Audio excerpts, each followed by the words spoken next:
আজকের ভিডিওতে আমরা আলোচনা করব নিজ নামীয় খাজনা প্রদান এবং ওয়ারিশ সূত্রে শর্তবান হয়ে নিজের যে পাওনা সম্পত্তি রয়েছে সেই সম্পত্তির পরিমাণ অনুযায়ী খাজনা প্রদান। তো আমরা এখানে প্রথমে দেখতে পাবো খতিয়ান দিয়ে মালিকানা সূত্রে খাজনা প্রদান এবং যদি আমরা নিচে স্ক্রল ডাউন করি সেখানে দেখতে পাবো আনরেকর্ডেড প্রপার্টি ডিটেলস, এখান থেকেও মালিকানা সূত্রে খাজনা প্রদান। তো যদিও আমি ওয়ারিশ সূত্রে খাজনা প্রদান করব, আমার নিজে নামে কোনো খতিয়ান নেই, আমার যে অংশ যতটুকু রয়েছে ততটুকু পরিমাণ আমরা খাজনা কেটে নেব। সেক্ষেত্রে আমরা এখানে ইয়েসে ক্লিক করব। তারপরে আমরা যদি কবলা দলিল মূলে অথবা হেবানামা দলিল মূলে যদি সম্পত্তি পেয়ে থাকি সেক্ষেত্রে সেল অথবা গিফটে ক্লিক করব। যদি আমরা উইলে পেয়ে থাকি সেক্ষেত্রে আমরা এখানে উইলে ক্লিক করলে প্রভিডেন্ট নাম্বার দিতে হবে এবং যদি আমরা এক্সচেঞ্জে ক্লিক করি সেক্ষেত্রে আমাদের ডিড নাম্বার এবং ডেট অফ ডিড দিতে হবে। পাশাপাশি যদি আমরা আদার্সে ক্লিক করি সেক্ষেত্রে আমাদের রেফারেন্স নাম্বার এবং রেফারেন্স ডেট দিতে হবে। এটি কিন্তু সম্পূর্ণ ওয়ারিশ সূত্রে খাজনা কাটার পদ্ধতি, নিজ নামীয় খাজনা প্রদান। তো বন্ধুরা, এক্ষেত্রে আমরা আমাদের যে ওয়ারিশ সার্টিফিকেট রয়েছে সেখানে আমরা ডান সাইডে দেখতে পাবো রেফারেন্স নাম্বার এবং বাঁ সাইডে দেখতে পাবো রেফারেন্স ডেট, সেটি আমরা এখানে দিয়ে দেবো। বন্ধুরা, এই মুহূর্তে আমরা বেশ কয়েকটি মালিকানার সোর্স কিন্তু এখান থেকে পেয়ে গেলাম। প্রথম হলো খতিয়ান সূত্রে, তারপরে পেয়ে গেলাম দলিল সূত্রে, তারপরে পেয়ে গেলাম উইল সূত্রে এবং এক্সচেঞ্জ সূত্রে এবং আদার্সে ওয়ারিশ সূত্রে। তো আমরা ওয়ারিশ সূত্রে কীভাবে আপনি আপনার খাজনা প্রদান করবেন অথবা কিভাবে খাজনা প্রদান করব এই বিষয়ে জানতে আমরা ওয়ারিশ সার্টিফিকেটে চলে যাব। বন্ধুরা, এখানে দেখতে পাচ্ছি আমাদের ওয়ারিশ সার্টিফিকেট, আমাদের পঞ্চায়েতের নাম দেওয়া আছে, এটি পঞ্চায়েত থেকে ইস্যু করা এবং আমরা এখানে রেফারেন্স নাম্বার কিন্তু দেখতে পাচ্ছি। এই সম্পূর্ণ এটি কিন্তু রেফারেন্স নাম্বার এবং এটিকে বলা হয় রেফারেন্স ডেট। এবার আমরা স্ক্রল ডাউন করে দেখে নেব কতজন ওয়ারিশ এখানে আছে। যদি আমরা সিরিয়াল লক্ষ্য করি সেক্ষেত্রে দেখতে পাবো 9 জন ওয়ারিশ এখানে বর্তমান। এবারে আমরা এই ব্যক্তির সম্পত্তির পরিমাণটা দেখে নেব, প্লট রিপোর্ট ওপেন করে নেব। সেখানে আমরা দেখতে পাবো এই ব্যক্তির খতিয়ানে মোট 24 শতক সম্পত্তি রয়েছে। তো 9 জন ওয়ারিশ এবং 9 জন ওয়ারিশদের ভিতরে একজন ওয়ারিশের যে নির্দিষ্ট পাওনা সম্পত্তি সেই সম্পত্তিটুকুর পরিমাণেই কিন্তু খাজনা কাটা হবে। বন্ধুরা, এবারে আমরা আমাদের ক্যালকুলেটর ওপেন করব। ওপেন করে আমাদের যে সম্পত্তির পরিমাণ রয়েছে সেটি আমরা নির্দিষ্টভাবে হিসাব করে নেব। আমরা ক্যালকুলেটর ওপেন করে নিলাম। এবারে আমরা আমাদের সম্পত্তির পরিমাণ হিসাব করব। তো প্রথমে আমরা এখানে 10,000 লিখব। ঠিক আমি যেভাবে লিখছি আপনিও সেভাবে লেখার চেষ্টা করবেন। এবারে আমরা এটিকে ভাগ দেব। কটি ভাগ দেব? 9টি ভাগ। যদি আমরা 9টি ভাগ এখানে দিয়ে থাকি সেক্ষেত্রে আমরা দেখতে পাবো, তো 9টি ভাগ অনুযায়ী আমি এখানে দেখতে পাচ্ছি 1111 পয়েন্ট আমার এখানে চলে এলো। এবারে আমি এগুলি ডিলিট করে দেব। ডিলিট করে দেওয়ার পরে আমাদের যে সম্পত্তির পরিমাণ রয়েছে সেটি লিখব। তো আমি এখানে সম্পত্তির পরিমাণ লিখে দিলাম। এবারে আমরা এখানে গুণ চিহ্ন দিয়ে দেব, তারপরে 1111 আমরা এখানে দিয়ে দেব। এবারে আমি এটি ভাগ করব। কত দিয়ে ভাগ করব? 10,000 দিয়ে। 10,000 দিয়ে ভাগ করে আমি এখানে পেয়ে যাচ্ছি 2.66 শতক।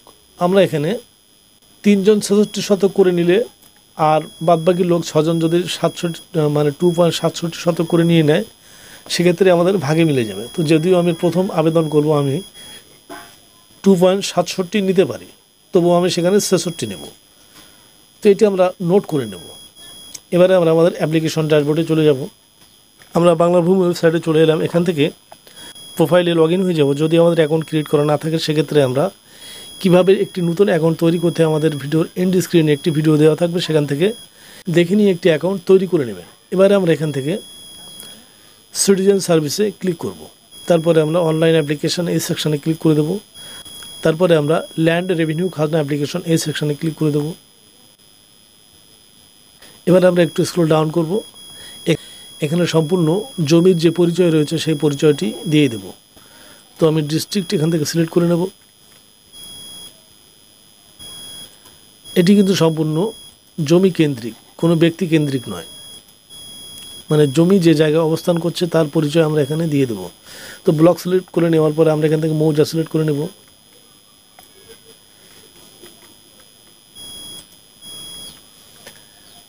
এই ঘরগুলি আমরা ছেড়ে দেবো, এখানে কিছু লিখব না। তারপরে আমরা সেলফে টিক রেখে দেবো, আমরা আদার্সে ক্লিক করব না। আমরা এখানে ওয়ারিশদের ভিতরে একটি নাম দিয়ে দেব, তারপরে তার টাইটেল দেব। এবারে আমরা পিতার নাম অথবা স্বামীর নাম দিয়ে দেবো, যদি মেয়ে হয় স্বামীর নাম দিয়ে দেবো, পুরুষ হলে পিতার নাম দিয়ে দেবো। তার ঠিকানা আমরা এখানে লিখে দেব। পোস্ট অফিস যে জায়গায় অবস্থান করছে সেই জায়গার নাম আমরা দিয়ে দেব। এবার আমরা এখানে পিনকোড লিখব। এখানে যদি আমি নর্থ 24 পরগনা লিখি, ডিস্ট্রিক্টের নাম লিখি, সেটিও কিন্তু হবে। এবার একটি ফোন নাম্বার এখানে দিয়ে দেব। আমরা ফাঁকা ঘরে ক্লিক করে দেব। আমাদের ফোনে ওটিপি চলে গেছে, সেই ওটিপিটা জাস্ট আমরা এখানে এন্টার করে দেব। আমরা এখানে ওটিপি লিখে দিলাম, তারপরে সাইডে ক্লিক করব। এবারে আমরা ইমেলের ঘরে ক্লিক করে দেব। এখানে আমরা একটি ইমেল লিখে দেব। আমরা অটো টাইপিংয়ের মাধ্যমে ইমেল সিলেক্ট করে দেব না, তার কারণ সেক্ষেত্রে কিন্তু ইনভ্যালিড ইমেল বলতে পারে। তো আমরা এখানে সম্পূর্ণ হাতে লিখে দেব। আগেরই মতো আমরা ফাঁকা ঘরটা টিক করে দেব। বন্ধুরা, অনেক সময় আমাদের বিশেষ সমস্যার কারণে ইমেলে ওটিপি কিন্তু রিসিভ হয় না। যদি এমন ঘটনা ঘটে থাকে, সেক্ষেত্রে আমরা আমাদের জিমেলস অ্যাপ্লিকেশন ওপেন করব। সেখান থেকে আমরা সেটিংসে চলে যাব। তারপরে সেখান থেকে আমরা অটো সাইন্স বলে একটি অপশান পেয়ে যাব, সেখানে ক্লিক করে দেব। পুনরায় আমরা জিমেল ওপেন করব, দেখব আমাদের ওটিপি রিসিভ হওয়া শুরু হয়েছে। তো আমরা আমাদের জিমেল অ্যাপটি ওপেন করব।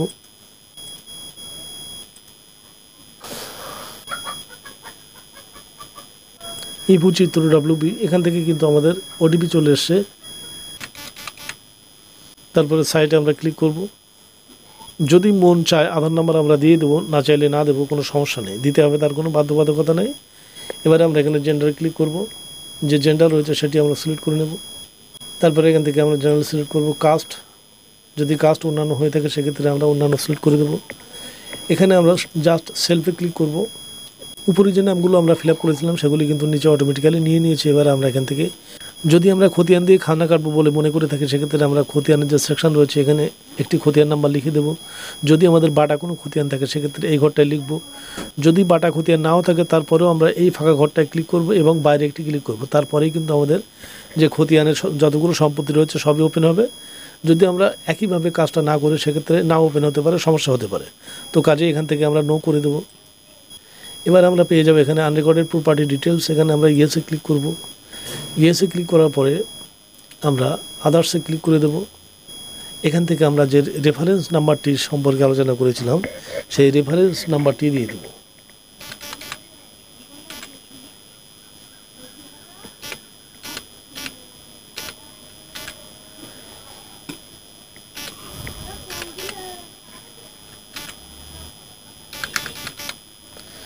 এবার এখান থেকে ডেটটি আমরা নির্দিষ্ট করব। যেহেতু 2024 সালের, আমি এখানে ক্লিক করে দিলাম। এখানে নিচে কিন্তু মাসগুলি চলে এলো। তো কোন মাসে আমরা এখান থেকে দেখে নেব। আমাদের যে ডেটটি রয়েছে 6 মানে মে, আমরা মেতে ক্লিক করব। কত মে সেটা আমরা এবার এখান থেকে দেখে নেব।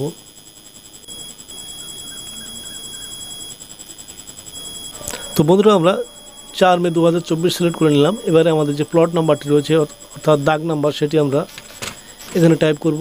তারপরে ফাঁকা ঘরের উপরে আমরা ক্লিক করে দেব। তারপরে বাইরে আমরা একটি ক্লিক করে দেব। দেওয়ার সঙ্গে সঙ্গে আমাদের সমস্ত ওই প্লটের মালিকগুলোর নাম কিন্তু এখানে চলে এলো। আমরা এখান থেকে যার ওয়ারিশ তার খতিয়ান এখান থেকে সিলেক্ট করে নেব। আমরা সিলেক্ট করে নিলাম। এবারে ওই মালিকের কিন্তু কতটা পরিমাণ সম্পত্তি রয়েছে সেটি আমরা আগেই দেখে নিয়েছি, আমরা আবারও এখানে দেখতে পাচ্ছি। তো আমরা এটিকে ক্রপ করে দেবো, আমরা কেটে দেবো এখান থেকে। দিয়ে আমাদের যে পাওনা সম্পত্তি রয়েছে সেই পাওনা সম্পত্তি আমরা এখানে লিখব। তো আমি এখানে 0.0266 এটি দিয়ে দিলাম। আমরা শেয়ারের এই ঘরটাতে লক্ষ্য করব, এখানে কিন্তু আগের শেয়ারটি রয়েছে। আমরা যেই এখানে ক্লিক করব শেয়ারটা সঙ্গে সঙ্গে চেঞ্জ হয়ে যাবে। তো আমরা এখানে ক্লিক করে দিলাম, আমাদের শেয়ারটা কিন্তু চেঞ্জ হয়ে গেল। এবারে এই সম্পত্তিটি আমরা কোন কাজে ব্যবহার করব, তো আমি বাস্তুতে ক্লিক করে দিলাম। এবারে এখান থেকে আমরা অ্যাড আনরেকর্ডেড ডিটেলস এই সেকশানে ক্লিক করব। আমাদের ডিটেলস অ্যাড হয়ে গেল। প্রসিড ফার্দার এই সেকশানে আমরা ক্লিক করে দেব। এখানে বলা হচ্ছে do you have any family member have any land, মানে আমাদের ফ্যামিলিতে আর কারো কোনো সম্পত্তি আছে কি না, আমরা এখানে থাকলেও নো করে দেবো। তার কারণ অন্যান্য সমস্যা রয়েছে, মানে বুঝতে বিভিন্ন রকম সমস্যা তৈরি হতে পারে, যে কারণে আমরা এখানে নো করব। তারপরে নিচের এই যে সেকশনটি আমরা দেখতে পাচ্ছি, আমাদের যদি পঞ্চায়েত অথবা মিউনিসিপ্যালিটি থেকে কোনো রকম খাজনা রসিদ থেকে থাকে, আগে থেকে আমরা খাজনা কেটে রেখেছিলাম, সেই রসিদ যদি থাকে সেই বাংলা সাল অনুযায়ী আমরা এখানে এন্টার করব। এবং রিসিপ্ট নাম্বারটি এখানে দিয়ে দেবো এবং ডেট দিয়ে দেবো, রসিদটি আপলোড করে দেবো। তারপরে আমাদের যে মোট পরিমাণ খাজনার পয়সা হবে সেটি থেকে কিন্তু কিছু পয়সা কমে যাবে। তো আমি এখান থেকে ক্যাপচা ফিল করে দেবো। তারপরে এখান থেকে আমরা চেকবক্সে ক্লিক করে দেবো। এখানে কিন্তু আমাকে আবারও বলা হচ্ছে do you have any previous খাজনা পেমেন্ট ডিটেলস, মানে আমি একটু আগে যেটা আলোচনা করলাম আমি এখান থেকে নো করে দেবো। আমার সব ঝামেলা পাওয়ার কোনো প্রয়োজন নেই, আমি জাস্ট এখানে সাবমিট বাটনে। এখানে কিন্তু সম্পূর্ণ নিজ নামেও খাজনা পেমেন্ট করা যাচ্ছে।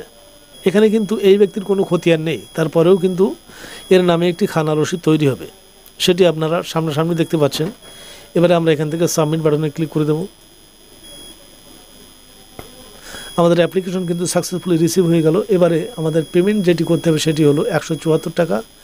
তো প্রথমে আমরা এই অ্যাপ্লিকেশন নাম্বারটি কপি করে নেব, তারপরে আমরা ওকে বাটনে ক্লিক করে দেবো। এবারে আমরা ডাউনলোড অ্যাপ্লিকেশন এই সেকশানে ক্লিক করে দেবো, অথবা আমরা থ্রুলি এখান থেকে পেমেন্টও করতে পারি। তো আমরা প্রথমে ডাউনলোডটি করে নেব, তাতে আমাদের অনেক ফ্যাসিলিটি রয়েছে, যে কারণে আমাদের ডাউনলোডটি করতে হবে। এবারে আমরা এখানে কি লিখেছি তার বিস্তারিত ডিটেলস কিন্তু চলে আসবে। বন্ধুরা, আমরা এখানে দেখতে পাচ্ছি কোন খতিয়ান থেকে খাজনা কাটছি, প্লট নাম্বার কত এবং ক্লাসিফিকেশন দেখতে পাচ্ছি। এখানে শেয়ার আমরা দেখতে পাচ্ছি এবং এরিয়া, কতটা এরিয়া আমরা খাজনা কাটছি সেটি কিন্তু এখানে লেখা রয়েছে। নিচে আমরা দেখতে পাবো যে রেফারেন্স নাম্বারটি আমরা এন্টার করেছিলাম সেটি এবং রেফারেন্স ডেট যেটি ছিল সেটি। তার বন্ধুরা, এই বিস্তারিত চেক করে নেওয়ার পরে আমরা এখান থেকে ব্যাকে চলে যাব।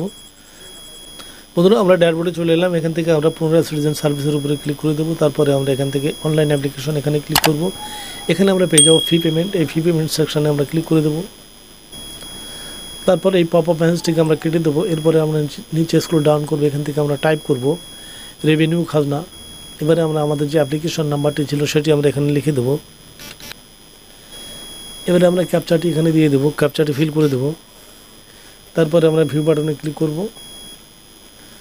এখানে কিন্তু আমরা যার নামে আবেদন করেছিলাম তার নাম চলে এলো, টাকার পরিমাণ কিন্তু এখানে চলে এলো। এবারে আমরা এখান থেকে নেট ব্যাঙ্কিং সিলেক্ট করব, অথবা আমাদের যদি ডেবিট কার্ড অথবা ক্রেডিট কার্ড থেকে থাকে সেক্ষেত্রে আমরা সেই অপশনটি সিলেক্ট করে নেব, যার মাধ্যমে আমরা পেমেন্টটি করতে পারি। তারপর আমরা এখান থেকে কন্টিনিউ বাটনে ক্লিক করব। আমরা এই পপ আপ মেসেজটিকে কেটে দেবো, দেওয়ার পরে স্ক্রল ডাউন করব, এখান থেকে কন্টিনিউ বাটনে ক্লিক করে দেবো। আমাদের গ্রিপস পোর্টাল কিন্তু ওপেন হয়ে গেল।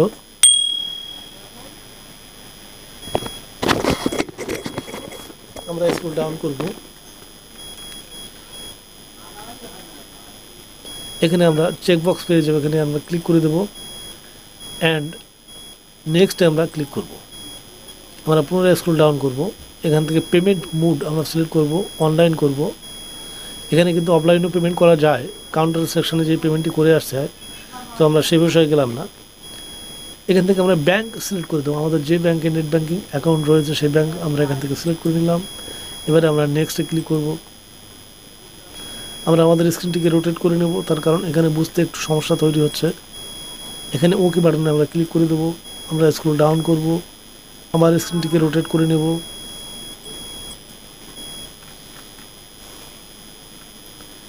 এবারে আমরা এখান থেকে পে নাওতে ক্লিক করব।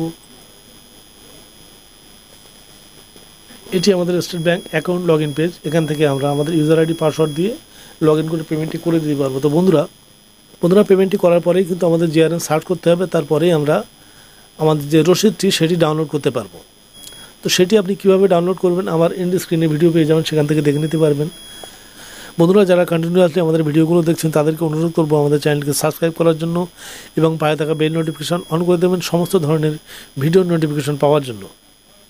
এবং আমাদের সঙ্গে জুড়ে থাকলে আপনি এমন ধরনের ইনফরমেটিভ ভিডিও পেয়ে যাবেন। সবাইকে ধন্যবাদ জানিয়ে ভিডিও শেষ করলাম। জয় হিন্দ।